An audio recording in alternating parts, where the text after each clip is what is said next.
Yeah, everyone, once again, good morning and thanks for joining. Okay. Uh, so, as part of today, the first the concept we are going to start is the SQL Server architecture. Okay. If we go for SQL Server, okay, the first thing, see, basically, when we start learning any product, it can it not only SQL Server, whatever the product we are going to learn as part of the industry, okay, we must and should know how the functionality that product is working is how see externally it is very simple. So how the SQL Server will work, but we wanted to little focus on how internally the SQL is working. That's the first thing as a DBA. So we are a database administrator. As a DBA, what exactly in the front end it is doing? That is what we must and should understand. Okay, let's go to the slides 1 second first. I forgot to open slides.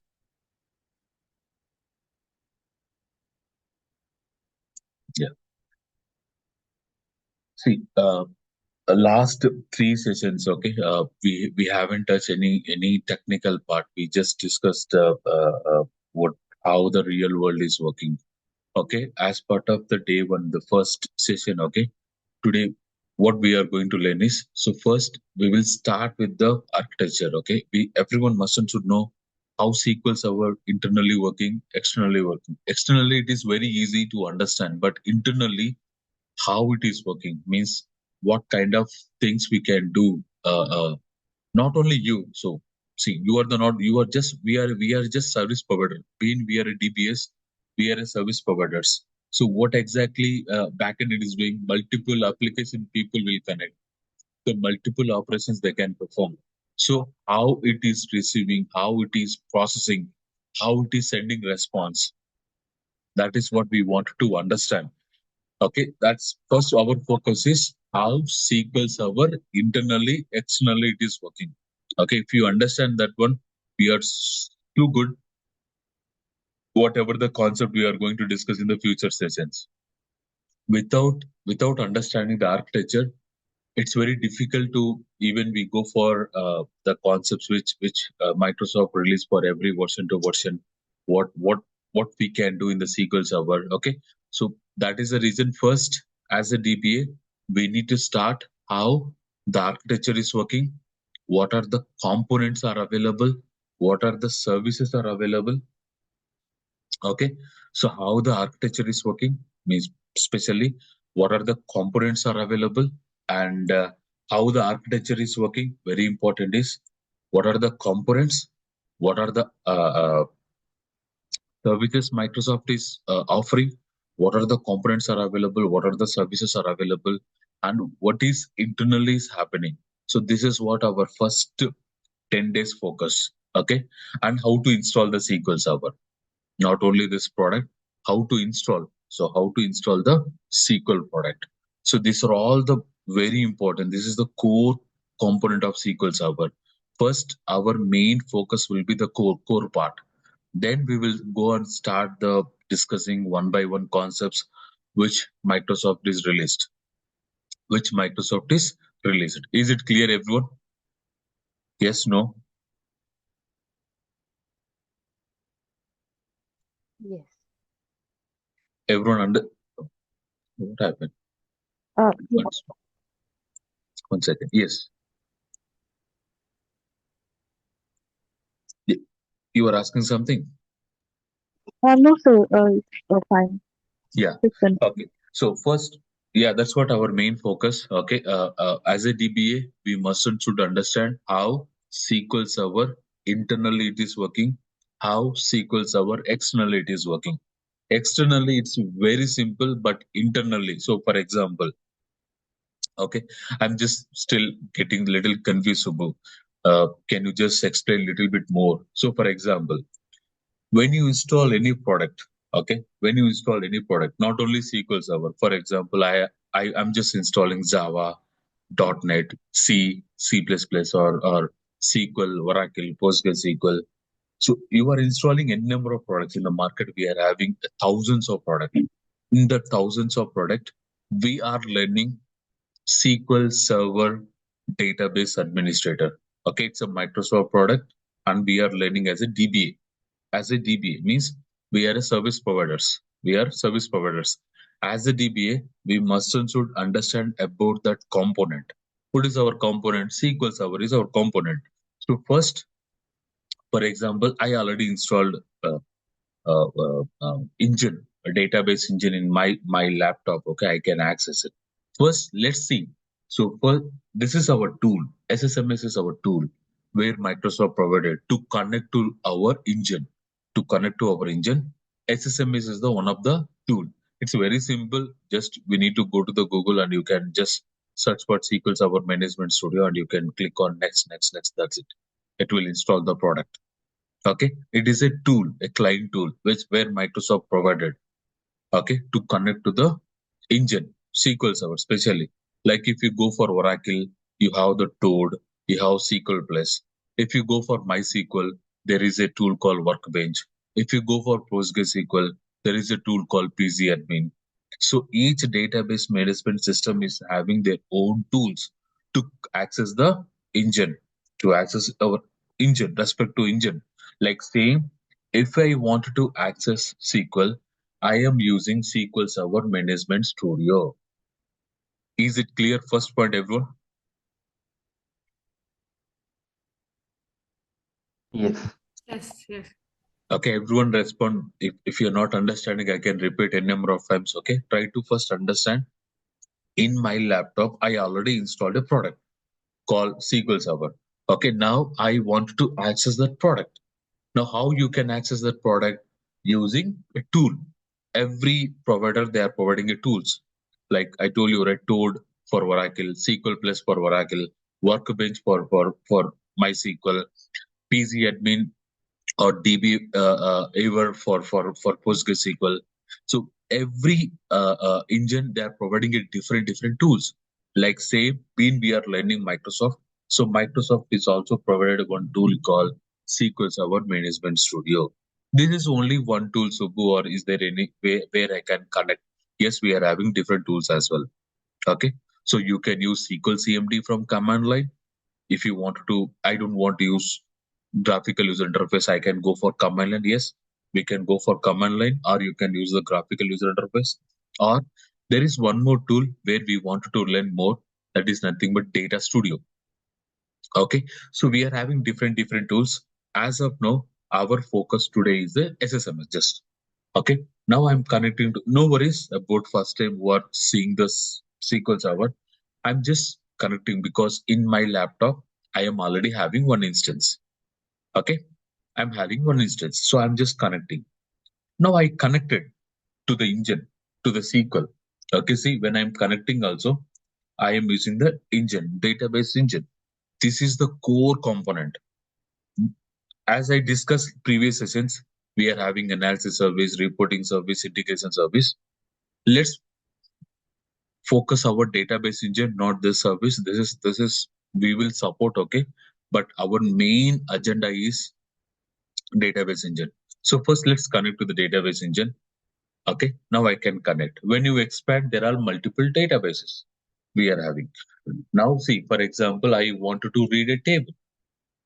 Okay, I'm having a data.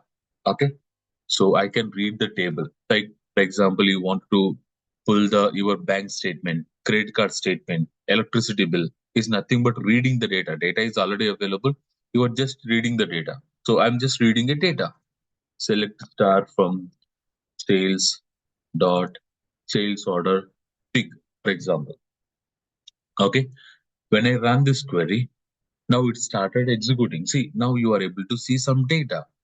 Now it may take some time because how how big this table is, we don't know literally. Okay, because our job is installing the product, creating the databases, granting the permission, make sure that these services are running 24 by 7, 365 days. Okay, that is how we are protecting. That's it. So what data they are loading, okay, what queries they are running, mostly we won't focus until unless they will come to the DBA and ask that, hey, I am facing some issue on so server, so instance. Then we'll go and look into. Yep. So this is our thing. Either it can be okay traditional SQL engine, or even so. For example, not only this one, everyone is having some doubts. So if you go for cloud also, when you go to the cloud, if you go to the cloud is also having the engine, but this is not having this operating system. We don't have operating system when you go for specially for cloud. Okay, one second, no worries. We'll talk all this stuff in the real world. Uh,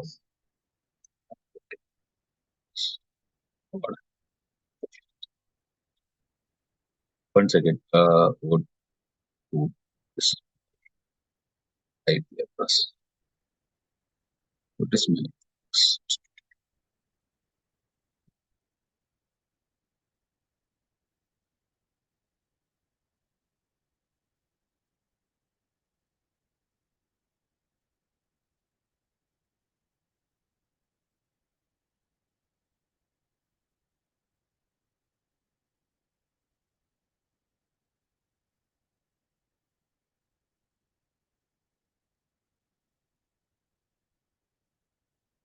X?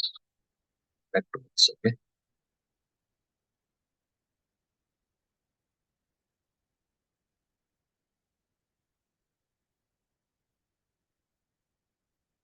Okay. See, this is another engine. So this is a PaaS engine because you will see little difference. See, whenever you connect to the traditional SQL engine, you will see multiple objects like databases, security, server objects, replication, always on availability group, management. Under management, you will see multiple things again here. We are having integration catalog, SQL Server agent. But when you go to the cloud, when you go to specially per PaaS, you will see only databases, security, and integration service catalog. You can't see much more information here. But the functionality will be same. The internal architecture, whatever we are going to learn, okay. Now, next 10 days, the same concept is applicable for PaaS also. So either it can be Azure SQL database, okay, it is Azure SQL database, or it can be MI, it can be SQL on Azure VM. So whatever you are going to do in the cloud, either it can be AWS, it can be Google Cloud, it can be Azure, whatever you are learning in your laptop, all are same only. The architecture is architecture. Don't get confused again. Okay, we are learning everything in our laptop. Once we go to the cloud, is there anything difference we'll notice? No, nothing.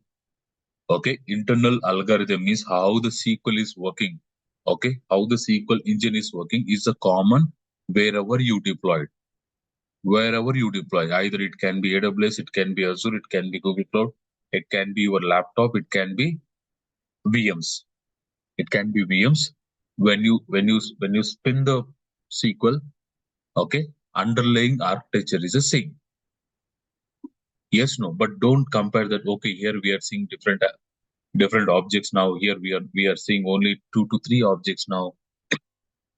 Is there anything? No. We are discussing about engine. So see, when you are either it can be on-prem, it can be cloud. We are connecting to the engine, database engine only. Okay.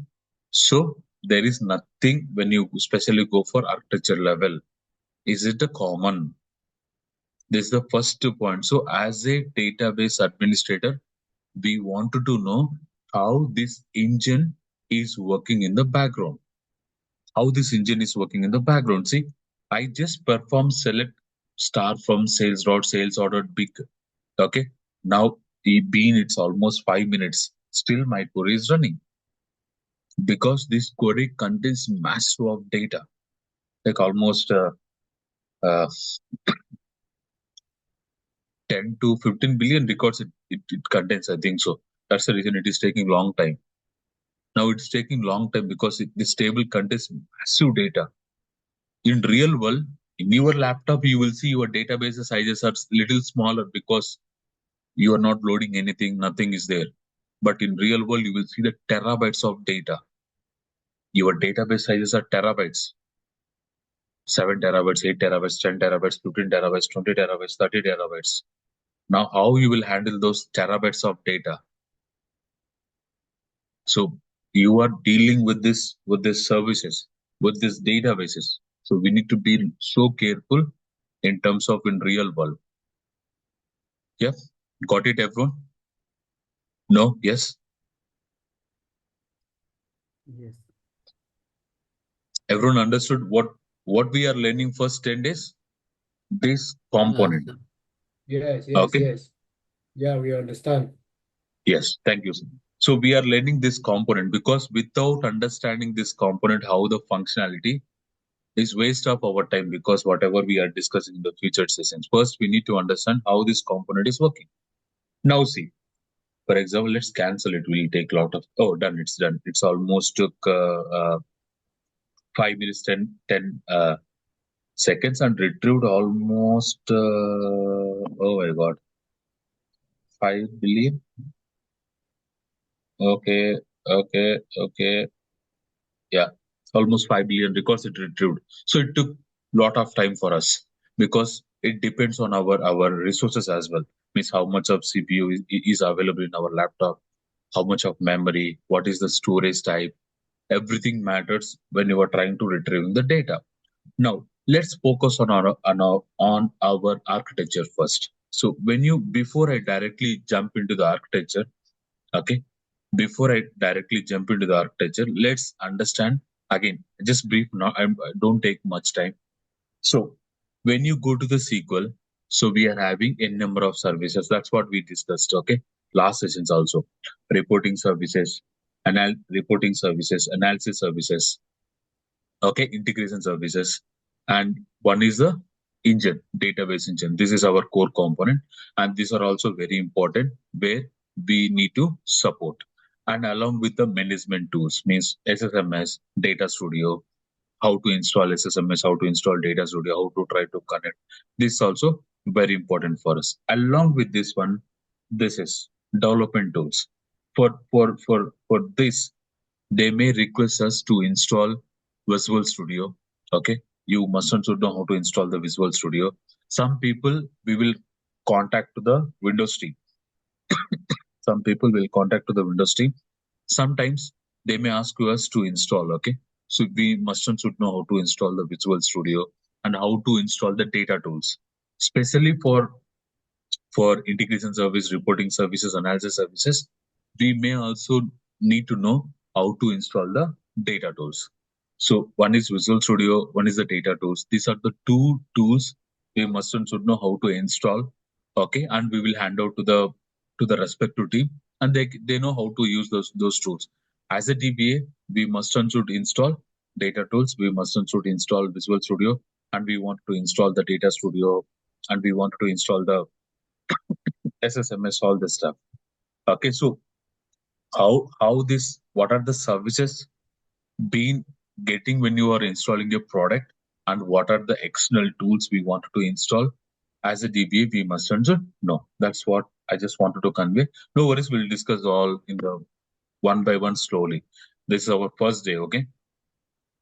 Now,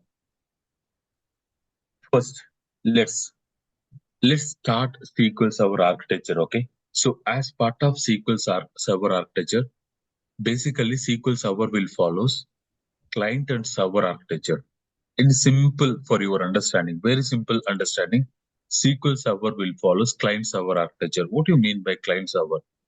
For example, SSMS is your client.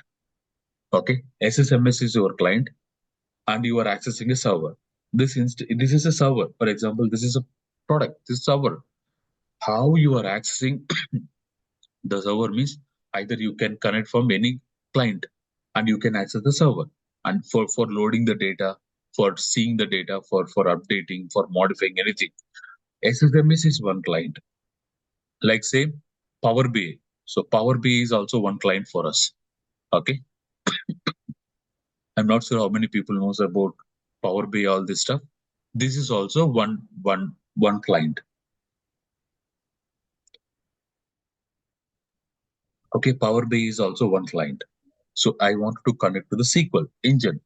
Okay, I can use the Power BI. So for example, you are a reporting services. I just now I told you, right? There is a concept called reporting services. For reporting, they will use the SSRS, they will use the Power BI. So Power BI is also one client. SSMS is one client. Excel is one client. Okay, Tableau is one client. ClickView is one client. Along with there are multiple third-party tools where application people will design for application purpose. Those are all the clients. Okay, so now they will try to authenticate to our SQL using different tools. We don't know what tools they are using. As a DBA, we need to tell where we install this engine. We will tell that, okay, so and so engine, so and so instance, okay, so and so database, so and so user ID and password. So we will provide this to the application team. What are the things you will provide? Server name, SQL instance name, instance technically we'll call it as an instance, SQL instance name, username, password, database name. Now they will try to authenticate to the SQL. They will try to authenticate to the SQL. Now how I authenticated? I just open the SSMS. Okay. For example, I just open SSMS. Now I am trying to connect to the SSMS. For example, I am connecting to the SSMS. Now I can perform whatever I want. It can be insert, it can be update, it can be delete, it can be create, it can be alter, it can be drop, it can be truncate. Whatever I can do in SQL, I can do it here. For example, you are opening the Power BI. Okay, if you are opening the Power BI, you will connect to the Power BI instance. So you will provide the Power BI instance name. Okay, so for example, uh, let's get the instance name.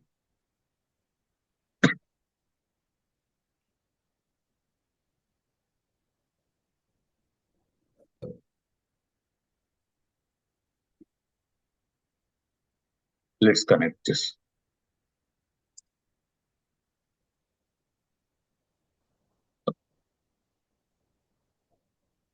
Adobe.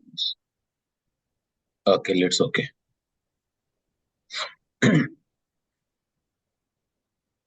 Yeah, let's connect with the current one. Now I connected. Now I wanted to see some data. Can I pull the data? Yes, I can. So for example, let's go for sales order details. I'm not going for big, it will take a lot of time. Let's go for sales order, load the data. Now see,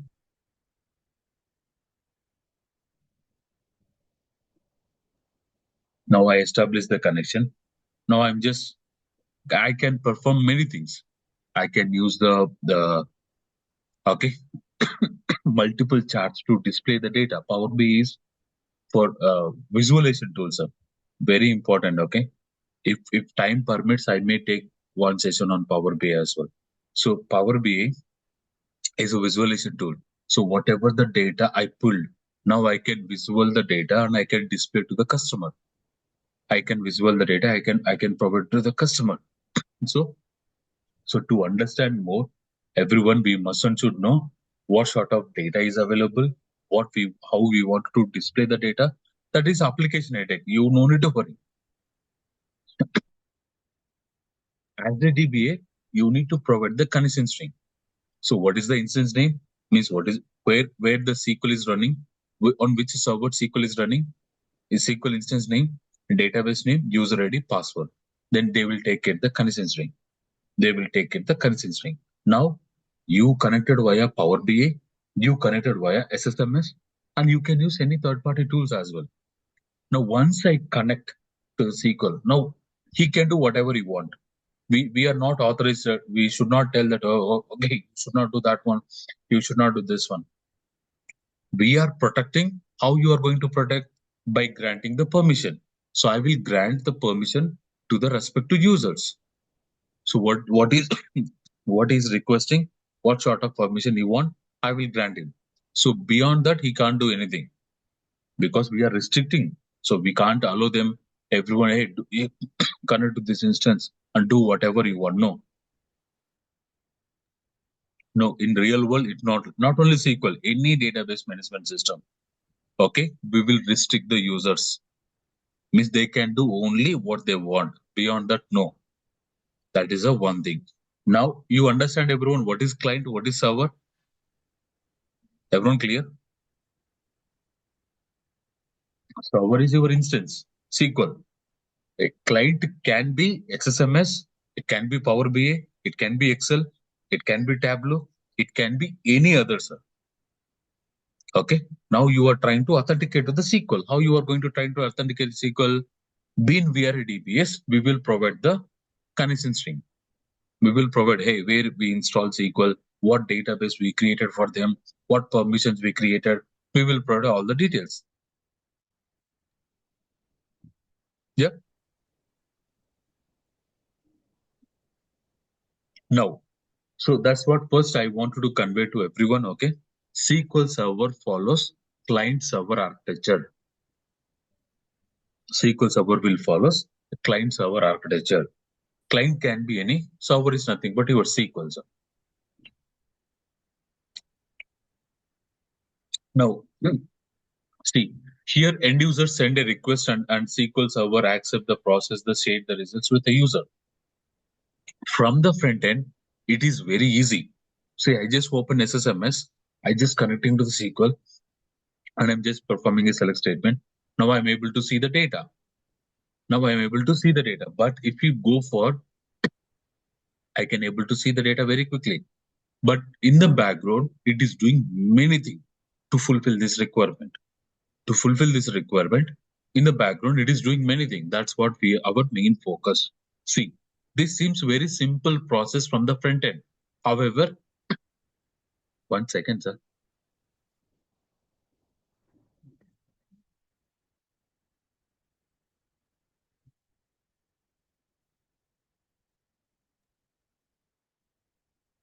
See, in the front end, it is very simple because you just connected to here and I just performing select statement.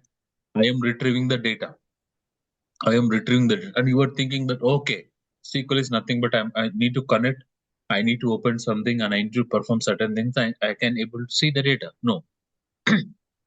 In the background, see, this seems very simple process from the front end. However, there are multiple processes running in the background to fulfill this requirement. In the background, multiple processes are running. SQL Server architecture is very complex internally, and mainly it divided into three components. This database engine. Okay, very sorry. Where is this database engine? Mainly divided into three engines internally, not externally. You can't see internally. So I'm not understanding, Subbu. I'm just connecting to this engine only, right? And why you are saying that engine internally divided into three engines? Yes. So when you go to this database engine, see three engines mainly.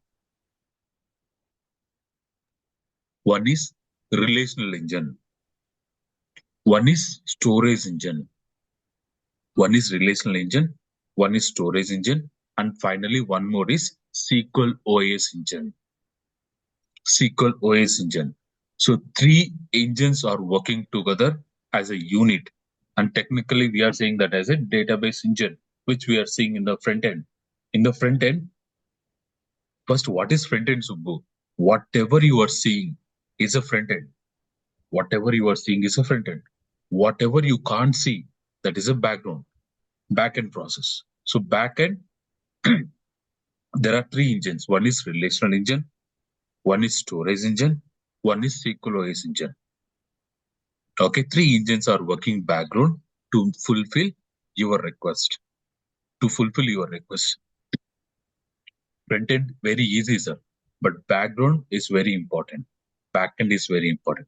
Apart from this, so we wanted to know about the protocol as well. Means, see, no one can directly connect to the SQL. They need in the background, they need multiple things. Multiple things are happening in the background, sir. So that's the reason. No worries. SQL architecture is not completing by today. Okay, in the span of 90 days, we are keep on discussing SQL architecture. We are keep on discussing SQL architecture. So in our 90 days training, we will discuss every time the architecture because we wanted to understand in the background. So upcoming sessions will get the architecture. Now we are briefing couple of major components how this architecture is working. So rest everything we'll discuss in the upcoming sessions as well. Now, in technically speaking, we wanted to know about relational engine, storage engine, SQL OS. SQL OS I'm not touching now. Okay, SQL OS I will take in the advanced level. So when we go for advanced training, where is my mouse? When we go for advanced performance tuning, that time we'll talk on the SQL OS operating system. This is very, very important because it's little high-end level. We can't understand now the people who are starting the journey, like schedulers, threads, worker threads, okay, and preemptive schedulers, cooperative schedulers, thread mechanism, thread life cycles. It's like a high-level uh, uh, uh, components where we wanted to know. It's very difficult to understand in the starting phase itself. So this phase I'm not touching now. This phase I will touch in the advanced level. Okay, so please keep this in mind. Architectures we are divided into pieces, and we are explaining throughout our 90 days. As of now, we are focusing query processing. Query processing, you can call it as a processing. You can also call it as a relational engine. And this is our storage engine, sir. Is data, nothing but data. So these two our focus today. This I will discuss in the advanced level. Clear, everyone?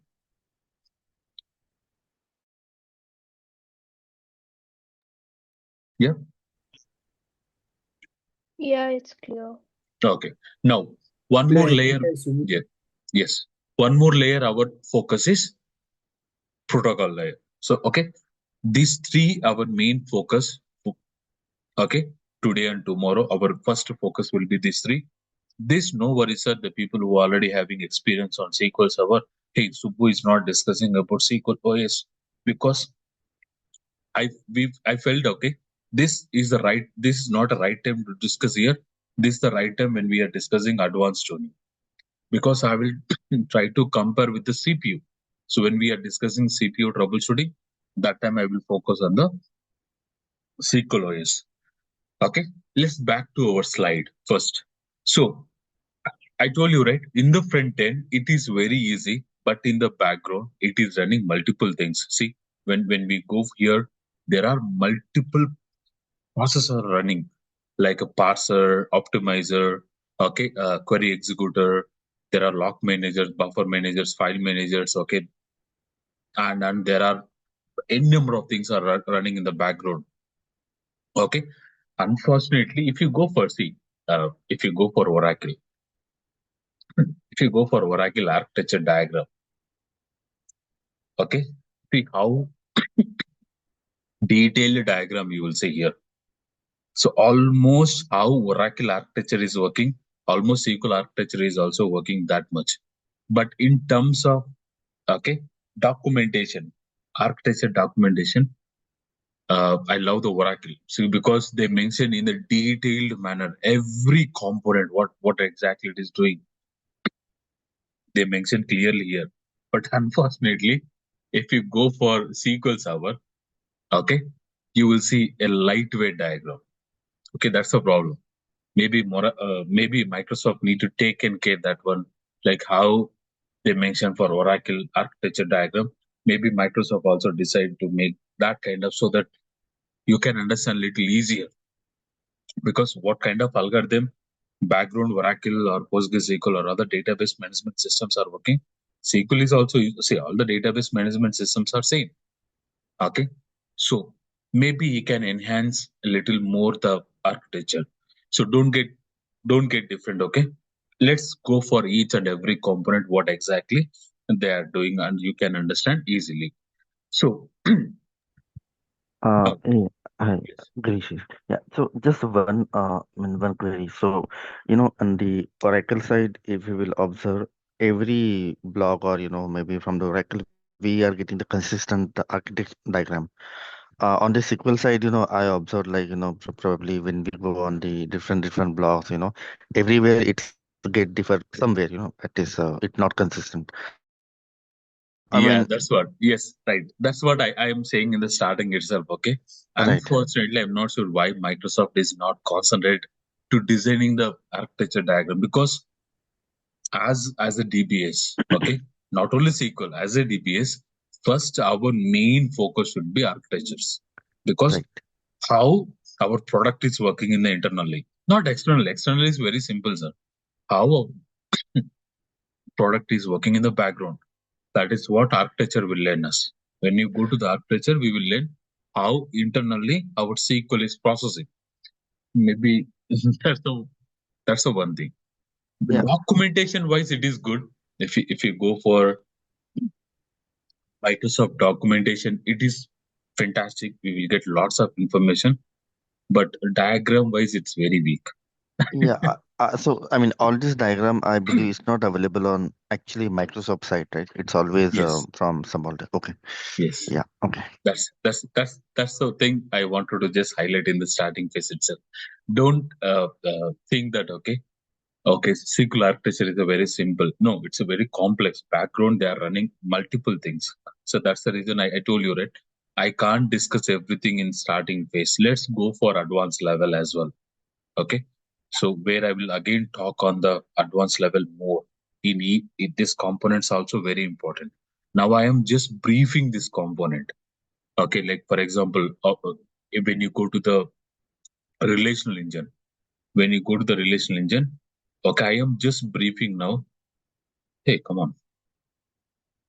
Okay, in the relational engine, the major component is these three: command parser, query optimizer, query executor. So this relational engine is the main. So command parser, query optimizer, query executor. Here we are discussing only, okay, uh, optimizer. We are discussing 2 to 3 minutes or 5 minutes.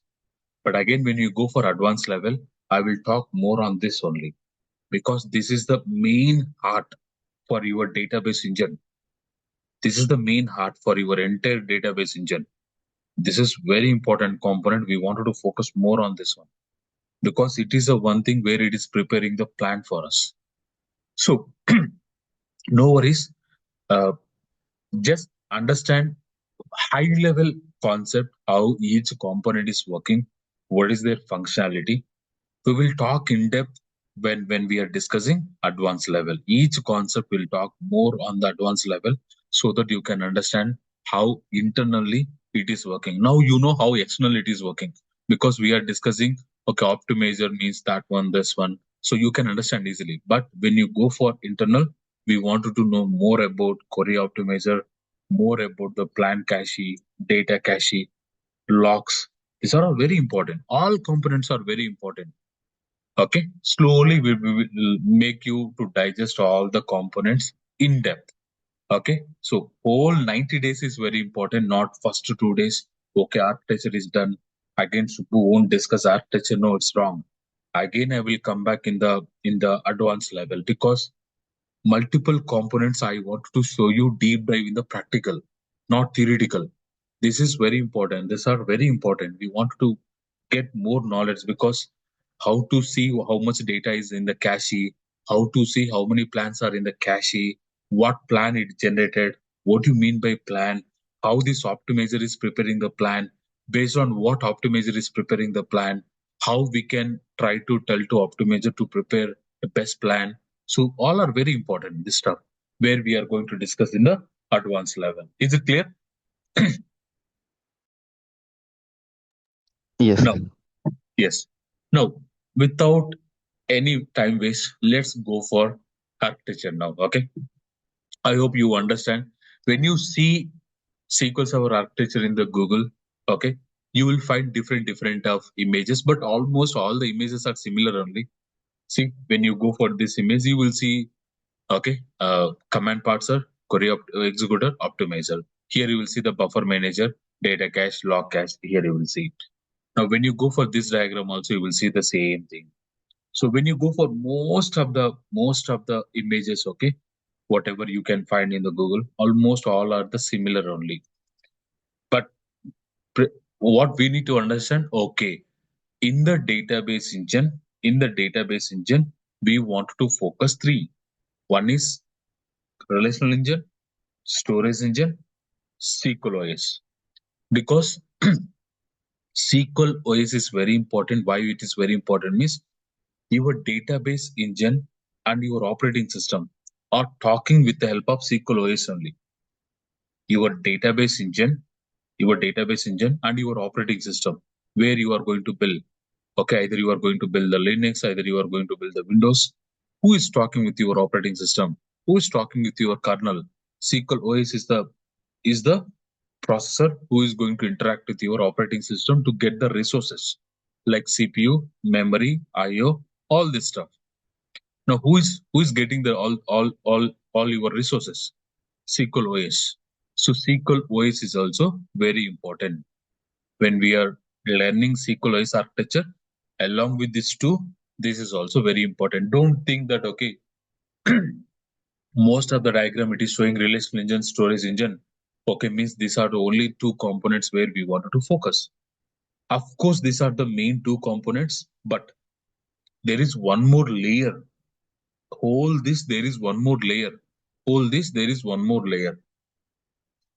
That is SQL OS. This is also very important. By combining these three only, we can confidently say that we are good at the SQL architecture. Not only with the relational engine, not only with the storage engine. Along with relational engine, storage engine, SQL OS, we are super good at the database architecture. Is it clear? Clear. Yeah. Now, let's go. Now see. Now we are going to focus on the protocol layer. Where is it? Where is my mouse? Yeah. We are going to learn the protocol layer.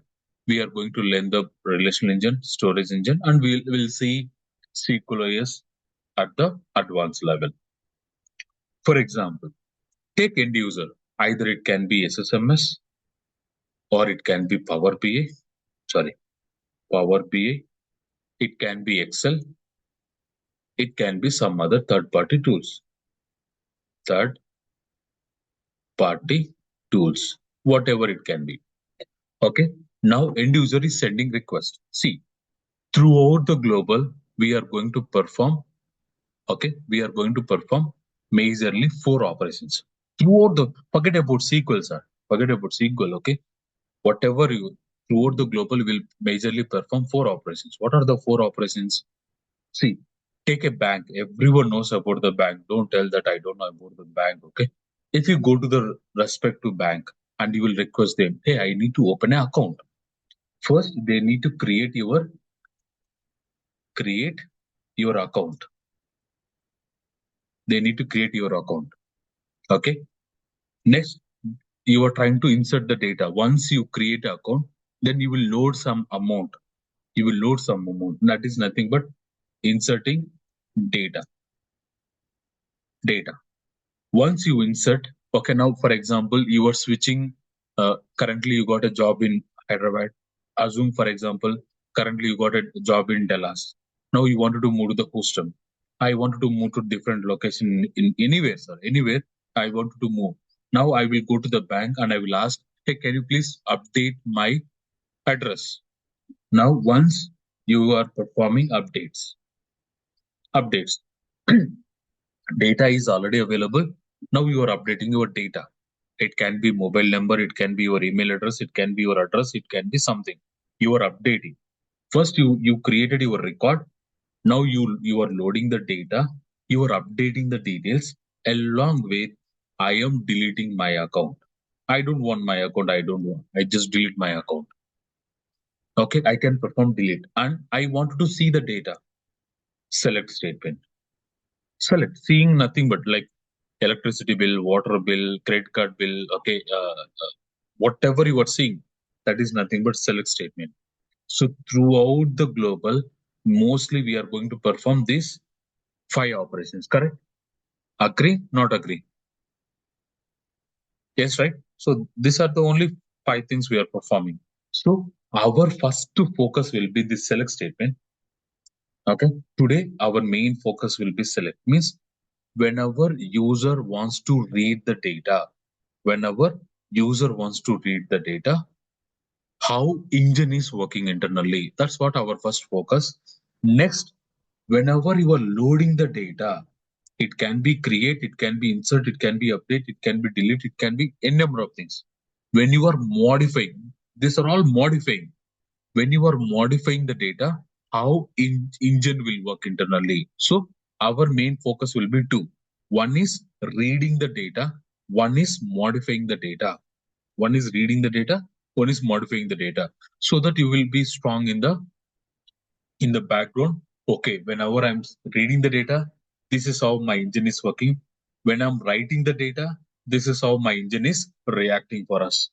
Let's focus on these components. One is modifying, one is reading. Our main focus will be read.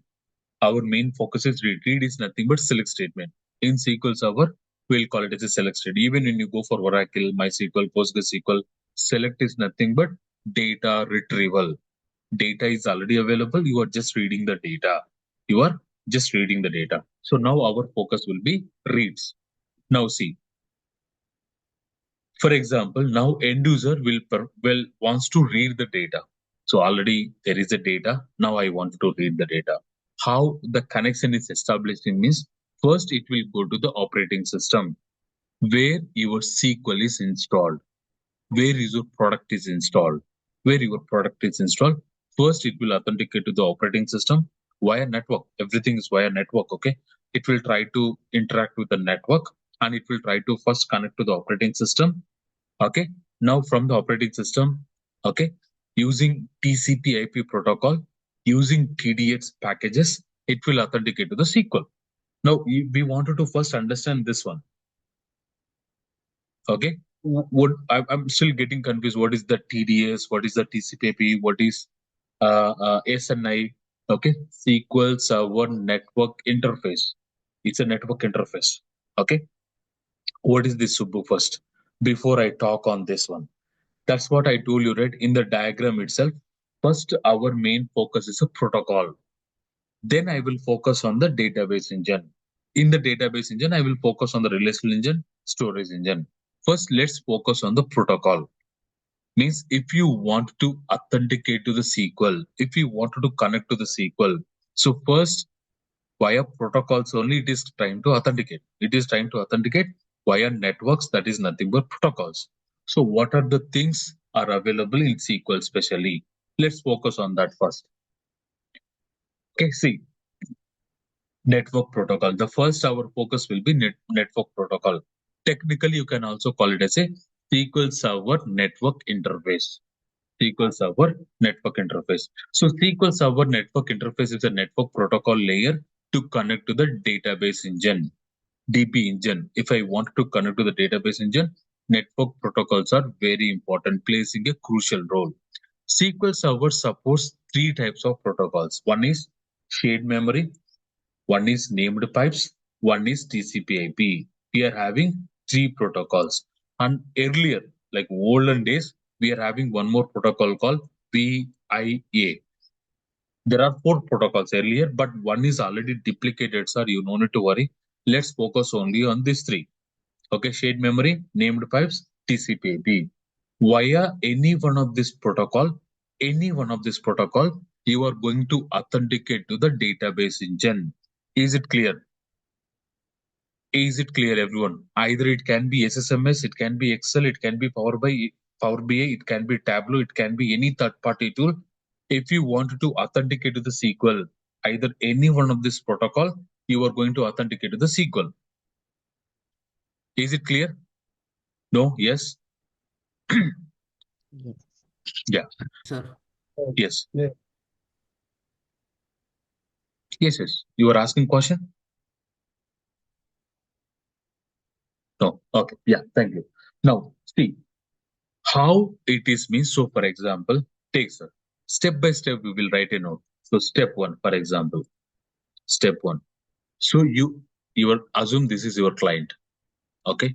Is sending SQL select from EMP. For example, you are reading the data. It can be insert, it can be, sir, in the network layer, there is no concept called whether you are inserting, you are updating, you are reading, deleting. Everything is the same. Under the database engine only, the difference you will notice. In the network protocol, okay, in the network protocol, whatever you are performing, it's like a similar. It's no difference. Means when I'm inserting the data, when I'm updating the data, okay, is it any difference I will notice, Subbu, in the network protocol? Means nothing. Nothing. Okay, nothing. Please keep remember, nothing you will see. Where you will see under the database engine only the difference you will notice. Under the network protocol, nothing. For example, in the step one, your client, okay, whatever you are going to perform, but assume this is a pack. Okay, it's a network packets. So it will convert this as a packet, one packet. Okay, this packets need to send to the server, right? Need to send to the server. It's a packet, a network packet. First, it will encrypt your data, and make it as a packet and sends to server. Sends to server. See, your client, whatever request is sending, whatever request it is sending, it is encrypting in the background, backend. It is encrypting and it is making as a packet, network packet, and it is sending to the server. I don't know what this packet contains. See, we don't know what this packet contains. Either it is a insert or it is update, it is a delete, it is a select. We don't know anything. Either you are creating, altering anything. We don't know what internally background it is doing. It is encrypting your data, in terms of packets, and that package is transferring to the server via networks. Now that concept we are calling as a TDS. TDS, tabular data stream. In an application layer protocol, you use it to transfer the data between a database engine to client and client to server. It's a vice versa, sir. Not only one man show, like a client to server, server to client. So it is a layer. It is a layer between your client and server, server to client. Okay. Initially, this concept is designed in the Sybase till SQL Server 2005. Till SQL Server 2005, Microsoft is a completely underlying code is like a Sybase code only. So still we are in 2025 now. We are going to 2025 now. There is nothing changed. TDS is a similar. Okay. This feature initially they designed in the Sybase. Same feature is replicated for SQL as well. Okay, SQL as well. There is no difference. Now, what internally is happening whenever you send any request, now it is creating the packets. How many packets it will create, Subbu? Based on your load of the data, it will create n number of packets. Oh, it is creating only one packet for this select statement? No, sir. Based on your load, it can be inserted, it can be updated, it can be deleted. It will create a packets, network packets, and it will transfer the packets via network to the server in the encrypted format. Is it clear? First point, everyone. No? Yes? Come on, sir, everyone. Yes. Okay, try to understand. Okay, not experienced people, I wanted to know who is starting the journey. Okay, they wanted to understand what exactly it is doing in the background. So whatever operation you are yeah, sorry. Can you repeat again? Sorry, please, can you repeat? Yes, sir. See, whatever operation you are performing, like insert you are performing, update you are performing, delete you are performing, alter you are performing, create you are performing. Okay, based on amount of this, okay, SQL internally, not SQL Server, it will create the packets. That packets is encrypted. Your data is encrypted, sir. You no need to worry. In the background, I told you, right, in the background, n number of things are happening. It is encrypting your data and it is creating a packets and it is transferring the packet via the network from client to server. Yes, no. Okay. So once step 2, once it reaches to the server, once it cross that protocol, see, 1 second, I will show you. See, once it enter into the SQL, okay, now now the packets are transferred. Now it need to connect to the SQL, right? Now once it go to the SQL, step 2, it will decrypt the data, okay, decrypt the data and try to authenticate to the SQL, okay, because SQL can't understand that network package. It need to decrypt and it need to decrypt that packets and it will go to the SQL in terms of what you are going to perform. Oh, you are performing insert, you are performing select, update, delete, and after going to the SQL, it will do massive things. We are not discussing that step. So it will decrypt and it will try to authenticate to the SQL. That is what happening in step 2. Now in step 3, what is happening means again SQL will respond, right? Now whatever you send, SQL need to provide the response. Yes or no? Yes, no. SQL need to respond, right? So when SQL is responding also, it will encrypt the data, okay, and make it as a packets, sends to client.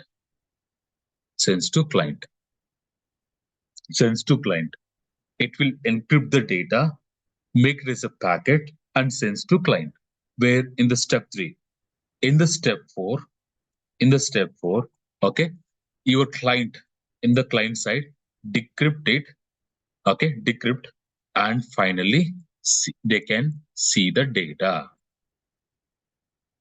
This much is happening in the background. In the background, what is happening? It is encrypting, making the packets, sending to SQL. SQL is when once it reaches to SQL, decrypting, and SQL can understand what user is requested. Now, when SQL is sending back to the response, again it will encrypt and make it as a packets, and it will send to the client. And from the client side, it will decrypt and it can see the data, whatever response sent by the SQL. Finally, this all we are calling as a trial. One trial. This you are calling as a one trial. When you are performing one operation, what is happening in the background means this much is happening in the background. That technically you can call it as a one trial. Clear, everyone? No? Yes? Yeah. It's Clear. Yes, sir. Now, we are having different protocols, sir. We discuss high level means what is happening, Subbu. When I go for this here, it is you are saying that okay, networks all are same only. Okay, don't think little different. Okay, nothing. It's a packets, network packets. Okay, your client is sending one packets. Now that packets is going to the SQL. Again, SQL is sending the response again in the form of packets only, and this packets is going to the end user. Vice versa, both are same only. Okay, because we wanted to encrypt our data, sir. See, data is very crucial for us. It can be in India, Aadhaar card, PAN card, like internationally we can tell it is a passport, health insurances. Okay, all are very important. Okay, all are very important. So we need to protect our data while it is transferring also. Otherwise, hackers can easily hack our data. Then we are gone finally. So how that encryption is happening? How the decryption is happening? Okay, only this is the only one thing, Subbu. No, there are n number of things, sir. Going forward, I will talk more like SSL protocols, TLS protocols, certificates, SSL certificates. Okay, Kerberos authentications, NDLM authentications. Oh my God, there are many things you wanted to know. High level end, I am talking today. Okay, I don't want to go that much deeper now itself.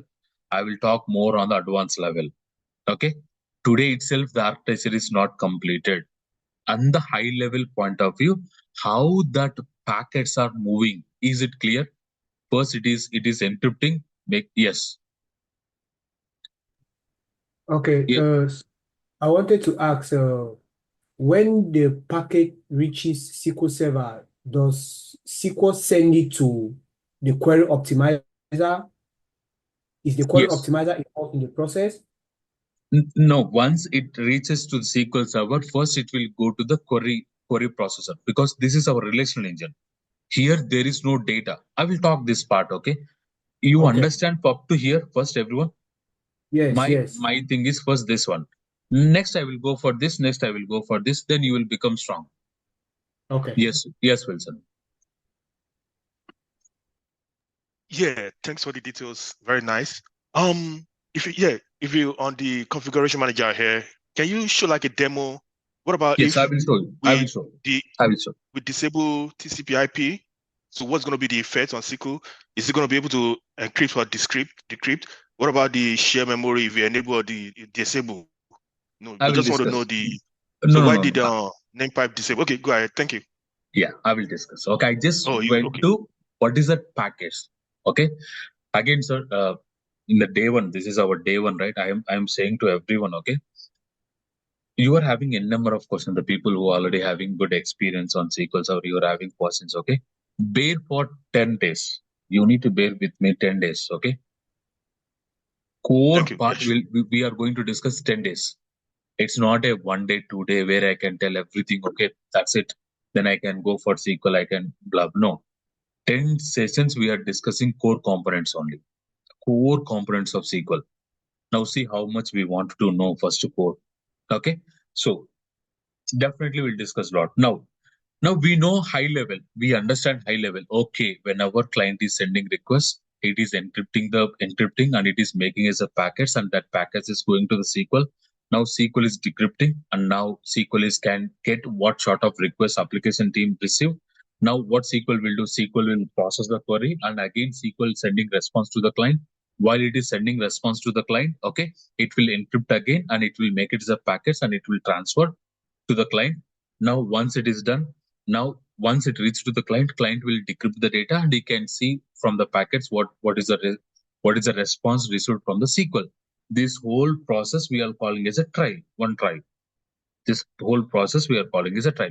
Is it clear? First point, everyone. Is it clear, everyone? I'm asking once again. This is one trial. Now let's go little understand our concept. Okay. Uh,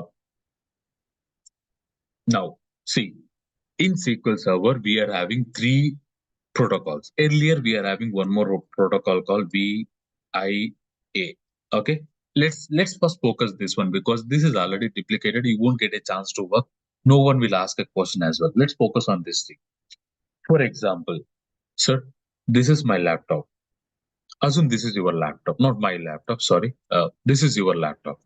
Okay, a laptop or a VM. So technically, we won't call laptops all the stuff in real world. We'll call it as a servers. Okay, VMs, virtual machines. On top of these VMs, you are going to install SQL Server, and you are installing SSMS as well, management tool. Now you open SSMS and you are connecting to the server. You open SSMS and you are connecting to the server. Now, whenever your client, this is your client, this is your server, this is VM, correct? So you need to understand these functionalities. When I open SSMS, when I'm connecting to the SQL Server within the same mission, if you open not only SSMS, sir, it can be any tool. It can be Tableau, it can be Power BI, it can be SQL CMD, it can be SSMS, it can be any third-party tools within the same server. If you are opening a client and connecting to the server, by default, it will use the shared memory. Is it clear? Wilson, is it clear? Within the same server,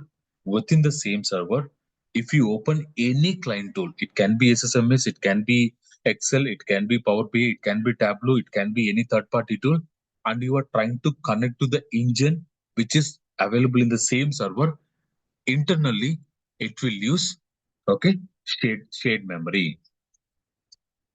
Shared memory. Yeah, it can be business application, whatever third-party tools are business applications. Shared memory. That is the first understanding. Okay, when SQL Server will use the shared memory when we are connecting locally. Simple understanding locally. My engine is available in the same server. My client is also available in the same server. Then default it will go for the shared memory. That is the first protocol we want to learn. Next protocol, named pipes. So it is currently in the disabled state, right? Yes. Okay. As part of the hardening, as part of the SQL hardening, we will disable the named pipes. Okay, what do you mean by hardening? All the stuff we'll discuss. As part of the SQL hardening, Microsoft itself is recommending to disable the named pipes. To disable the named pipes until unless there is a compatibility. What do you mean by that compatibility, Subbu? Means, for example, see, take your laptops. Every laptop is having the LAN cable plug-in, right? Every laptops, every desktop, every laptop, you are having. So shared memory, no network. No, network is mandatory, sir. Whatever it may be, network is that there.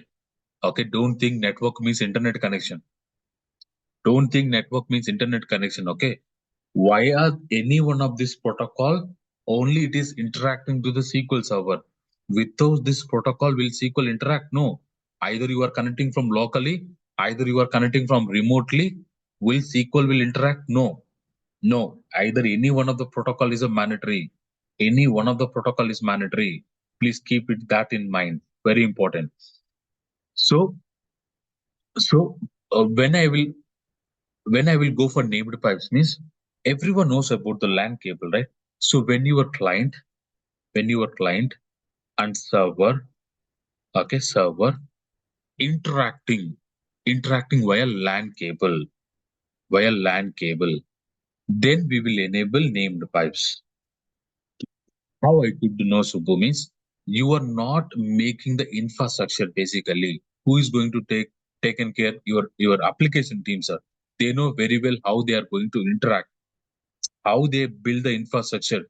We don't know literally how they are going to interact your client and server. Okay, now they will tell, hey, I am going to use a bridge between my client and server via LAN cable.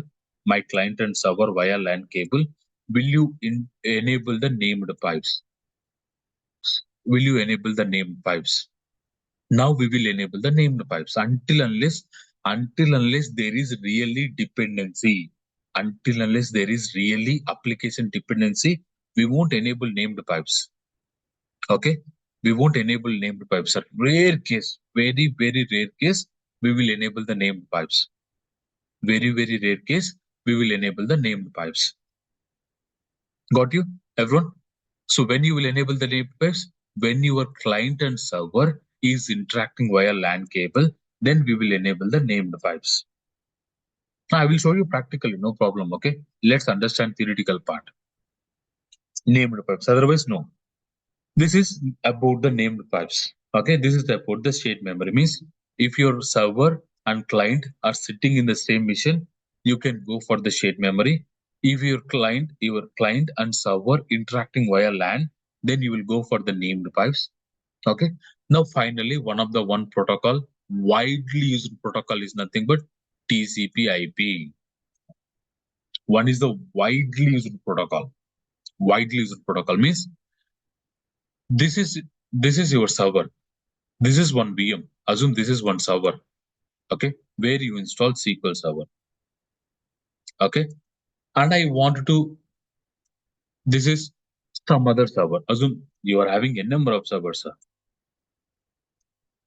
In real world, a number of servers are available. So I'm not sure. So we used to maintain, like in my previous project, I used to maintain almost 4,500 to 5,000 servers. To 5,000 servers. It's not a it's not a small, sir. It's a massive number. Only SQL servers are 5,000 servers. Okay. Now we used to maintain 4,000 to 5,000 servers. For example, this is our VM one server where I installed SQL Server. If I want to connect to SQL remotely, simple understanding remotely. If I want to connect SQL Server remotely, one and only one protocol you need to enable. That is nothing but TCP/IP protocol. One and only one protocol, sir. If I want to connect SQL Server remotely, then I need to use, I will go for the TCP/IP protocol. Definitely TCP/IP protocol is the widely used protocol because these are all the SQL servers. Okay. And you are having application servers as well, like batch servers, web speed servers. Okay. So you are having n number of application servers. These are all application servers are interacting with the SQL server remotely only. Now, if I want to authenticate SQL Server remotely, then which protocol I need to use, Subbu, is one and only one protocol called TCP/IP protocol. And that is a protocol widely we are using. Got it? No. Yes. When you will go for TCP/IP, when you will go for shared memory, when you will go for named files, means what is your internal configuration? What is your internal configuration? How your application and how your servers are making a bridge. This is very important. Sir. Okay. Don't think SSMS. Okay. Forget about SSMS. We are a DBS. Mostly we'll connect to the server, we'll open SSMS and we'll do our work. Don't think from your point of view. You are a DBA. That's it. Okay. Don't think your point of view. You need to think always from the application point of view. How application and SQL is interacting remotely only, sir. Maximum 98% remotely only. Now, what is the protocol you need to enable if I want to connect remotely? Then I can go for TCP/IP protocol. In case there is really dependency between your application server via LAN cable, all the stuff, then I can go for named pipes. Otherwise, I will go for TCP/IP. How your infrastructure is built, how your infrastructure is interacting. Based on that, you will enable the protocols. Is it clear? Not clear? Questions, sir. Over to you. Yeah. Then finally, VIA. VIA is a duplicated, sir. VIA stands for Virtual Interface Adapter. Okay. When your client and server is interacting via Wi-Fi. Okay. I also never get a chance to work with the VIA. Okay. If your server, your application team, server, and your app and server is interacting via Wi-Fi, we used to use the enable VIA, sir. Now no more. Okay, no more. VIA is already duplicated. But if someone is asking, is there any other protocol is there? Means tell that VIA, virtual interface adapter. When our application app server and DB servers are interacting via Wi-Fi, then we used to enable the VIA protocol. Now that is no more. We already duplicated. Microsoft is already duplicated. Only 3 protocols: shared memory, named pipes, TCP/IP.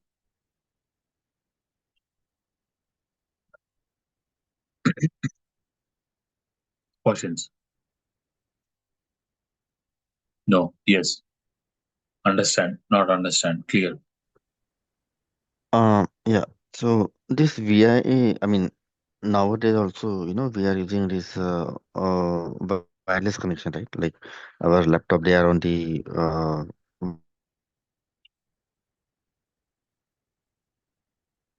Not that kind of stuff, sir. Oh, I'm using the Wi-Fi. Okay, no. See, this is my laptop. Okay, where my engine is available, right? Where my DB engine is available. I'm opening SSMS. Default, it will go for shared memory. VA is not there, sir. Nothing. No more VA. It's already duplicated long back years. Long back years. Not now. I forget the which version it is disabled, but it got disabled long back. Okay.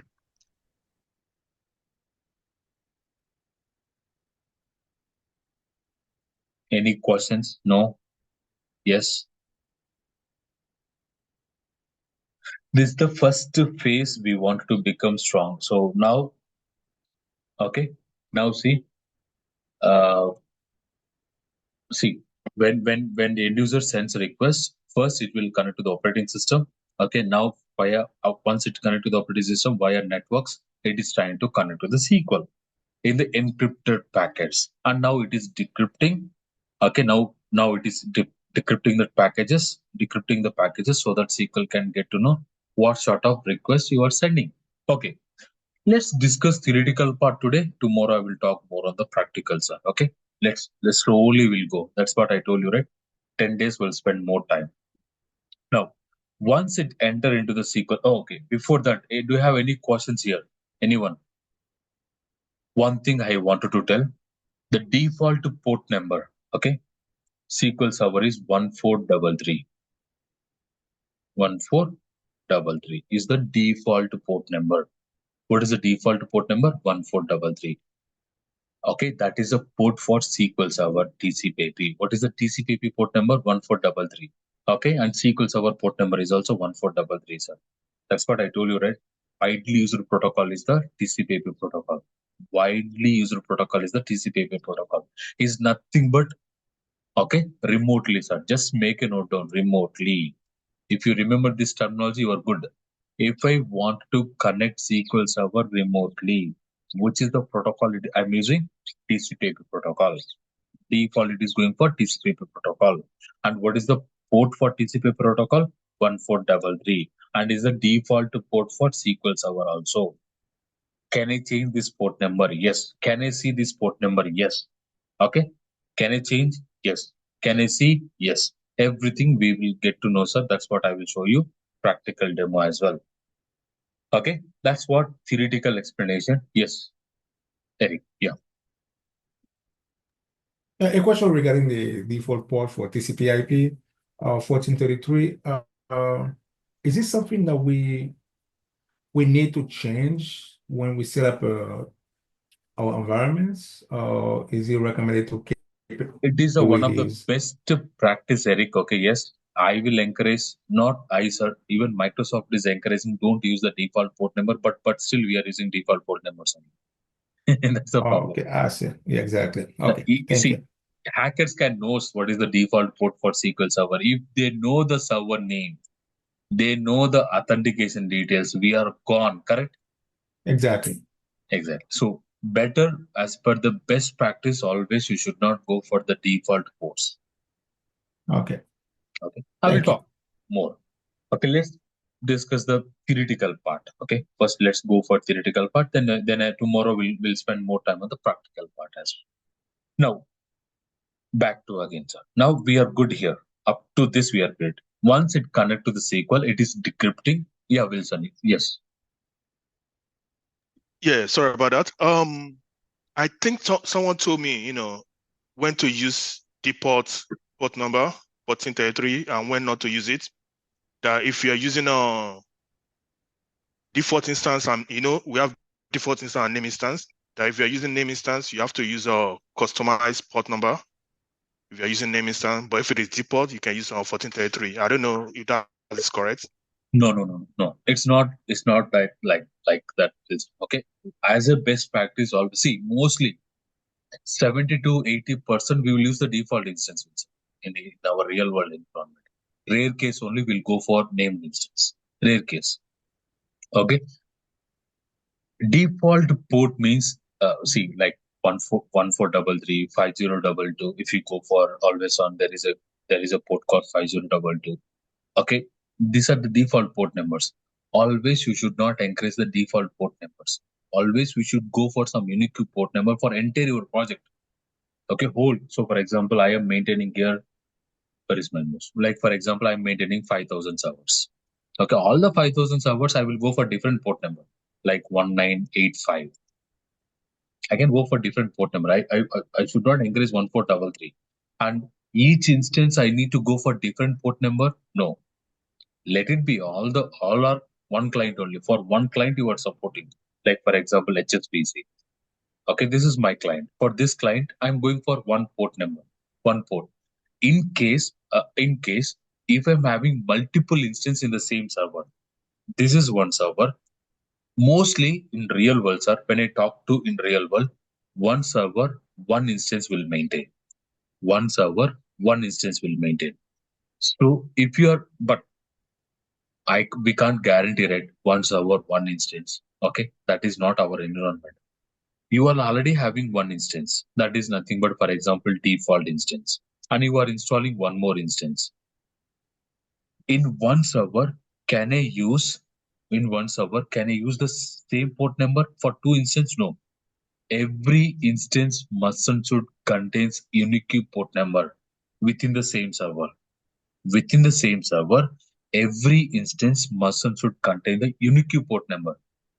Not unique port number. Means if I'm going for this one, 1433, can I use same for this instance? No. You should go for the different port number.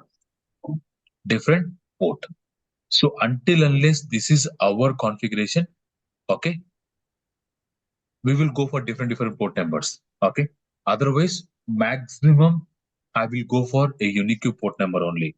Like one, I will go for one port number for entire my project. That is not 1433. That is not 1433. I can go for any port number for whole my entire project. I can go for one. Is it understandable? Until unless there is this, if I'm having one server, within the server I'm installing one or two instance, then can I go for the same port number for all these three instances? No, you should go for different port numbers. But is it best practice I will use 1433? No, that's not a best practice. But still we are using that's a because when we start a new project from the scratch level, we will highlight to the customers, okay, as per the Microsoft best practices, avoid using the default ports. Yeah, question. Okay, Subu, I wanted to ask, from my knowledge, I know each port number is supposed to go with an IP. You have just talked about only the port and you did not talk about the IP.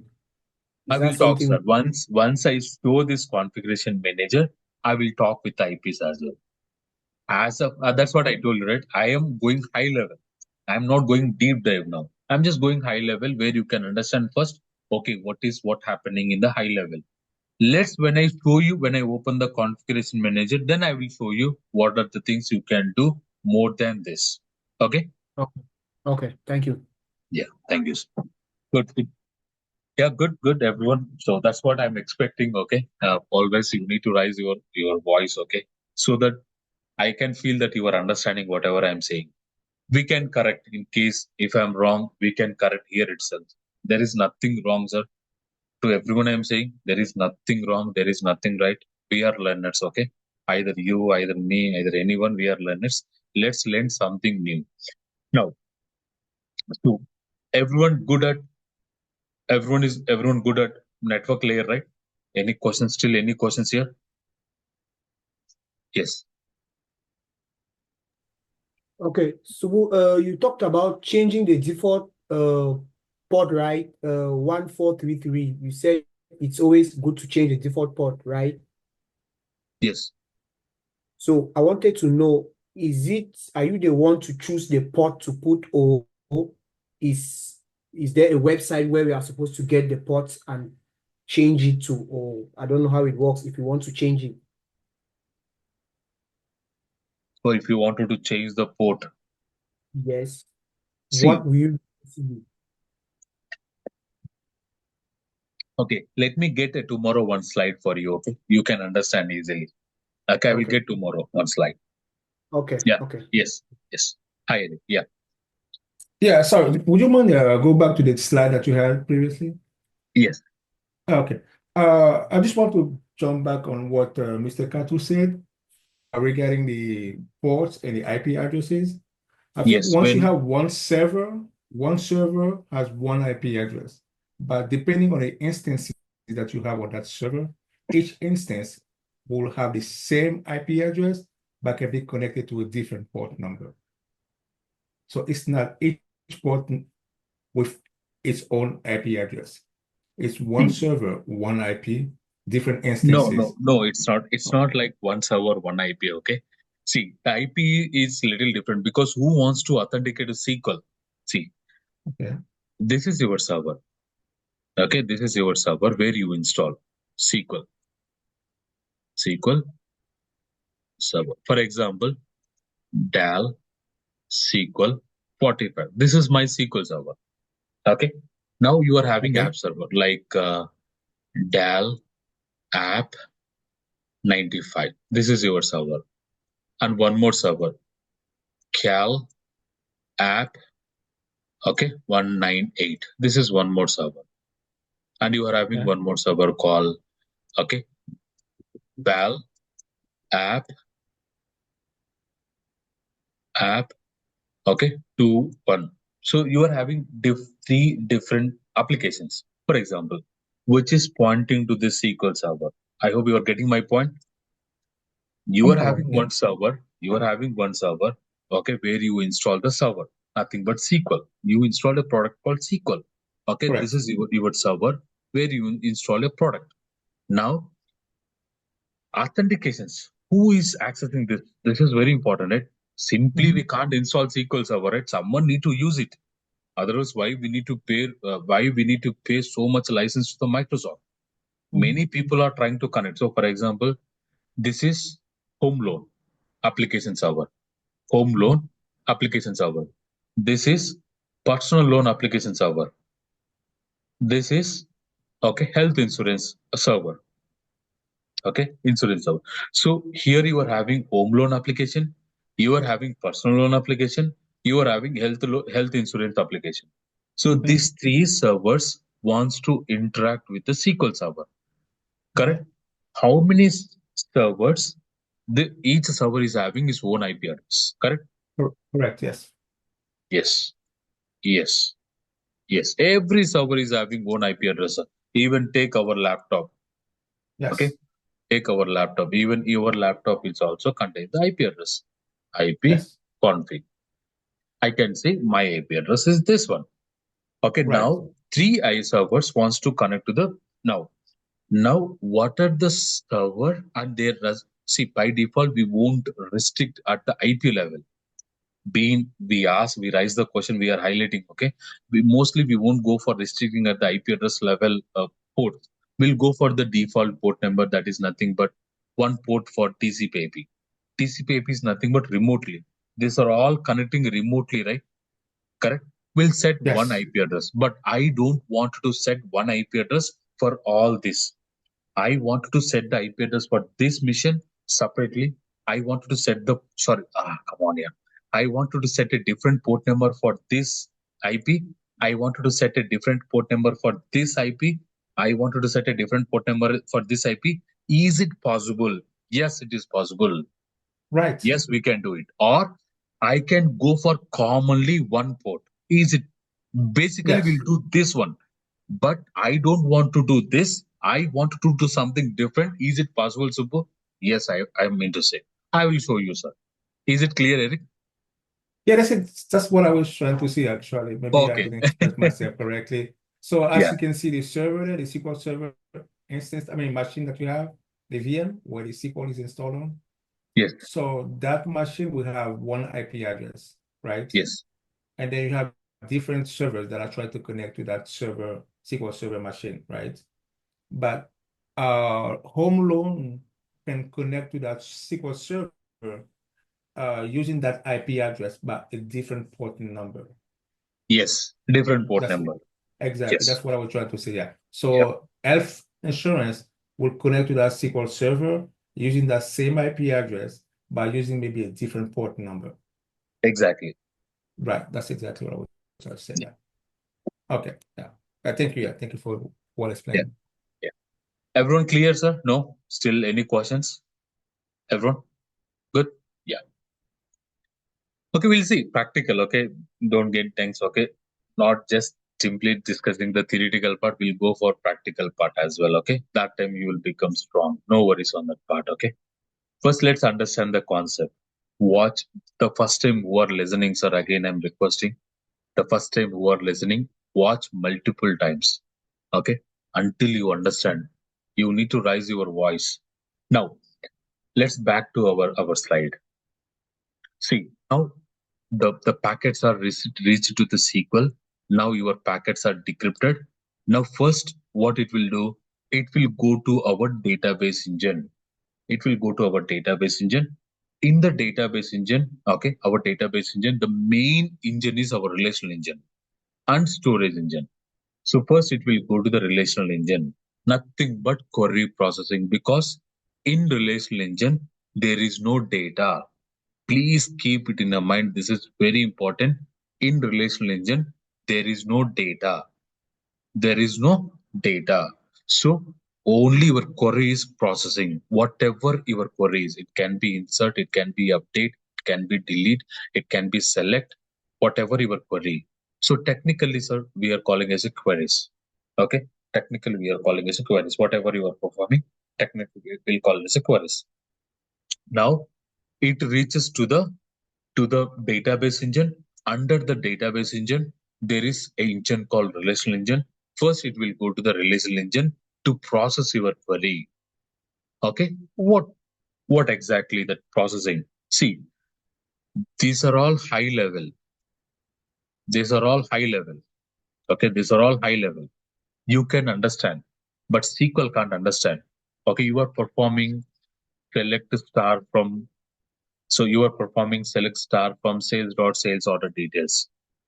You are performing select star from sales order details. That you can understand, but SQL can't understand.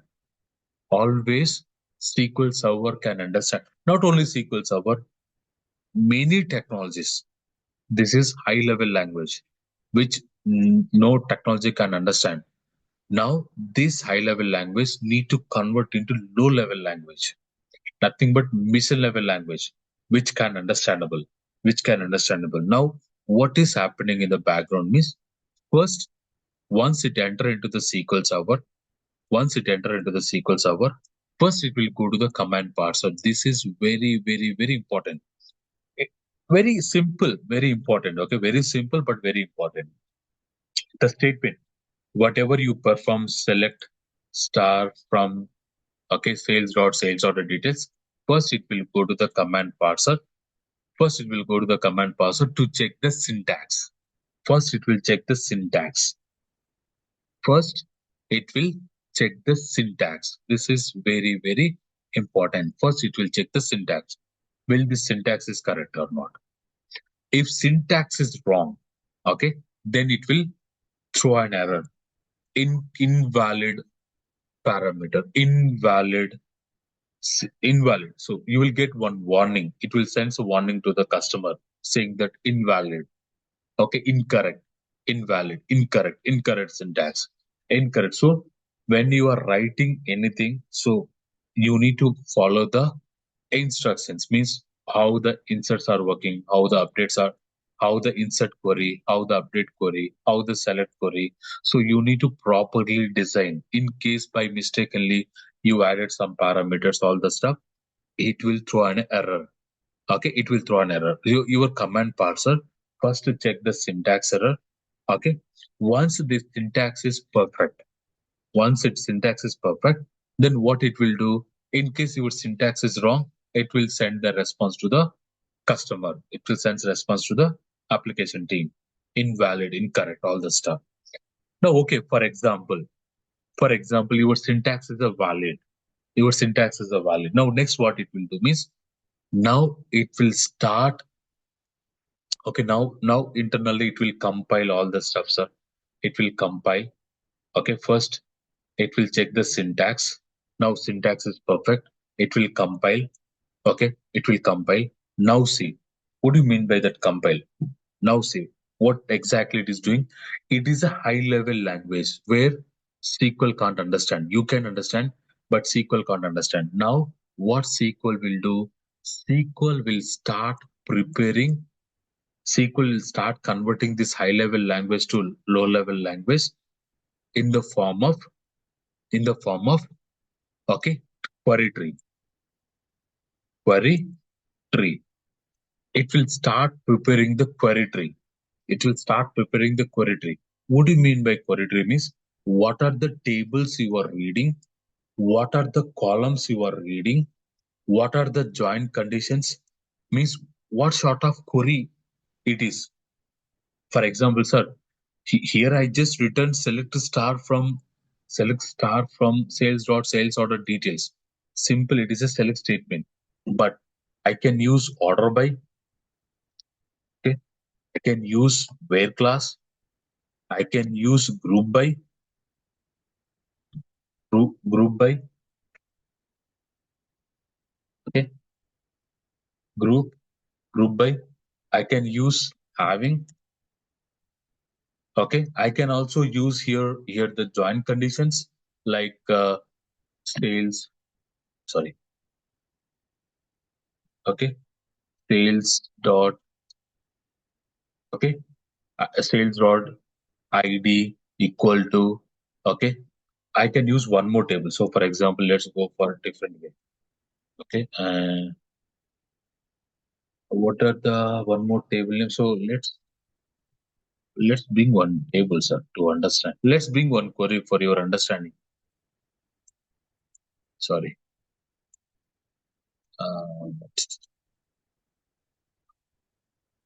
See, let's bring one simple query. This is also not complex query. See, so I am performing one insert statement. Within the insert, I'm also performing some select statement. I'm using some functions. I'm using the case. Okay, here I'm using else case, how the cases are working, and I'm using one column, one table called all underscore object. Again, I'm using the cross query, and I'm using one more. I am using any number of things here, sir. If I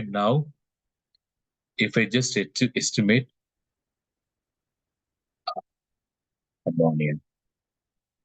Wait a second.